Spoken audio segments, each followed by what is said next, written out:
여러분, 월드컵 하면 뭐가 떠오르세요? 손흥민, 새벽 응원, 치킨, 맥주, 그리고 이번엔 어디서 중계하지? 이 정도죠. 그런데 이번 이슈는 조금 이상합니다. 축구공은 경기장에서 굴러갔는데 공보다 먼저 굴러간 건 회사채였습니다. 월드컵 중계권에 베팅한 언론사가 유동성 위기, 회생 신청, 회사채, 불안전 판매 조사 이슈까지 맞물렸습니다. 오늘 질문은 이겁니다. 월드컵 중계권을 샀는데 왜 채권 투자자가 불안해졌을까? 이건 단순히 한 방송사가 어렵다는 이야기가 아닙니다. 우리 계좌에 들어오는 고금리 회사채, 전자단기사채, CP를 볼 때 무엇을 먼저 봐야 하는지 알려주는 사례입니다. 쉽게 말하면 이렇습니다. 월드컵 중계권은 화려한 트로피입니다. 그런데 트로피 뒤에는 영수증이 있습니다. 그리고 회사가 영수증을 제때 못 내면 그 영수증은 투자자의 계좌로 넘어옵니다. 유명한 회사의 채권도 회사가 현금을 못 만들면 내 계좌에서는 안전자산이 아닙니다. 이 문장만 저장해도 오늘 영상 절반은 가져가신 겁니다. 회사채는 예금이 아닙니다. 전자단기사채도 예금이 아닙니다. CP도 이름은 짧고 깔끔하지만 결국 회사가 빌린 돈입니다. 내 돈이 은행 금고에 누워있는 게 아니라 회사, 운영자금, 차환자금, 만기상환 구조 속으로 들어가는 겁니다.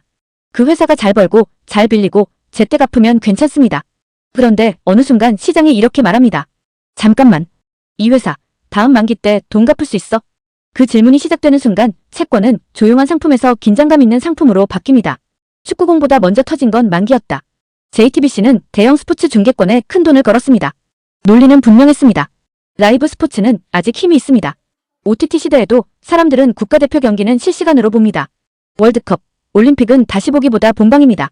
그러니 중계권을 먼저 확보하고 일부는 다른 방송사나 플랫폼에 재판매하고 광고와 시청률로 수익을 만들겠다는 구상이었을 겁니다. 여기까지만 보면 전략입니다. 그런데 문제는 전략이 항상 계획대로 돈을 벌어오지는 않는다는 겁니다. 특히 콘텐츠 사업은 어렵습니다. 돈은 먼저 나갑니다. 중계권료도 먼저 나갑니다. 제작비도 먼저 나갑니다. 마케팅비도 먼저 나갑니다. 그런데 돈이 들어오는 속도는 느립니다. 광고는 경기 상황, 시청률, 경기 시간대, 경기 성적, 경기 분위기까지 탑니다.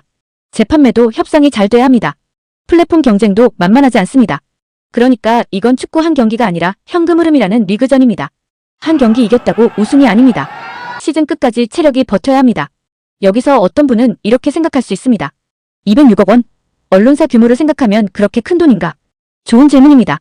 금액만 보면 전체 규모에 비해 작아 보일 수 있습니다. 하지만 유동성 위기에서 중요한 건 금액의 절대 크기만이 아닙니다. 중요한 건 이 질문입니다. 만기일에 갚았나, 못 갚았나?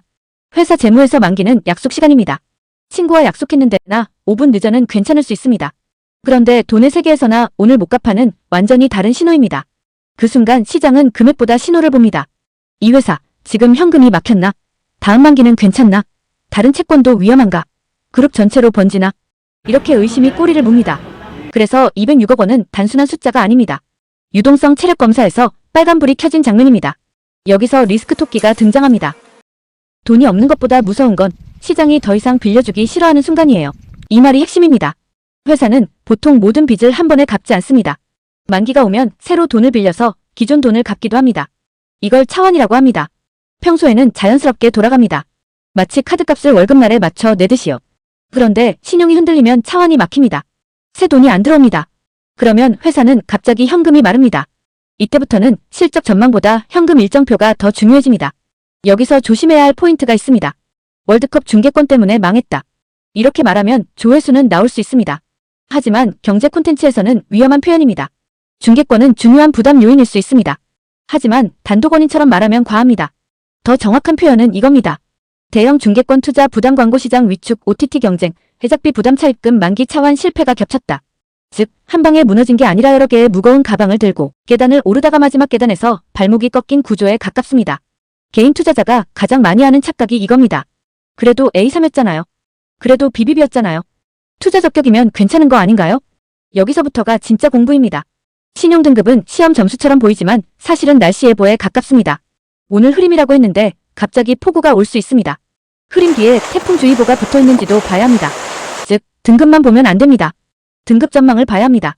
하향 검토인지 봐야 합니다. 부채가 얼마나 되는지 봐야 합니다. 현금 흐름이 버티는지 봐야 합니다. 만기가 한꺼번에 몰려있는지 봐야 합니다. 특히 A3는 이름에 어가 들어가서 좋아 보입니다. 그런데 투자 적격 단기 등급 안에서도 낮은 축이라는 점을 봐야 합니다. 이름표의 첫 글자만 보고 안심하면 안 됩니다. 이번 이슈에서 금융당국이 들여다보는 포인트는 단순히 회사가 어려워졌느냐가 아닙니다. 투자자에게 위험을 제대로 설명했느냐입니다. 회사가 채권을 발행할 때 주관사는 회사의 재무 상태를 확인합니다. 투자 설명서에는 투자자가 알아야 할 위험이 담겨야 합니다. 그런데 만약 회사의 유동성 위험이 이미 커지고 있었는데 그 위험이 충분히 설명되지 않았다면 문제가 됩니다. 투자자는 이렇게 말할 수 있습니다. 저는 그냥 유명한 방송사 채권이라고 들었습니다. 고금리지만 괜찮다고 들었습니다. 이렇게 빨리 회생 이슈가 나올 줄 몰랐습니다. 반대로 판매사나 발행사는 이렇게 말할 수 있습니다. 위험은 설명서에 기재돼 있었습니다. 발행 당시 기준으로 판단했습니다. 이후 시장 상황이 급격히 악화됐습니다. 그래서 불완전 판매 여부는 단정하면 안 됩니다. 조사의 영역입니다. 이제 우리 계좌 이야기로 내려옵니다. 고금리 회사채 상품을 보면 솔직히 흔들립니다. 예금 금리는 아쉽고 주식은 무섭고 그 사이에서 회사채가 이렇게 말합니다.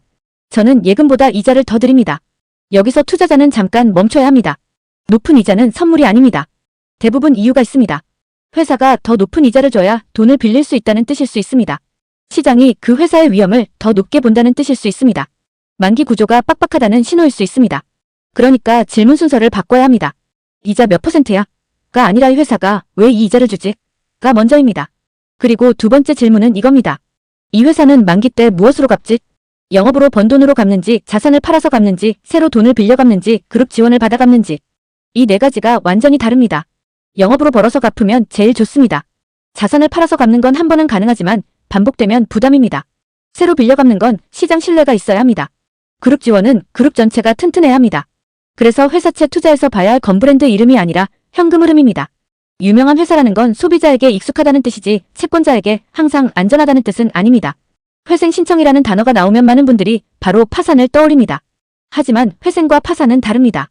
회생은 법원의 관리 아래에서 빚을 조정하고 영업을 계속할 수 있는지 따져보는 절차입니다. 물론 투자자 입장에서는 불확실성이 커집니다. 원금 회수 일정이 바뀔 수 있고 이자 지급도 흔들릴 수 있습니다. 채권별로 회수율이 달라질 수도 있습니다. 그래서 회생 신청은 끝났다가 아니라 이제 돈의 순서를 법원이 다시 정리한다에 가깝습니다.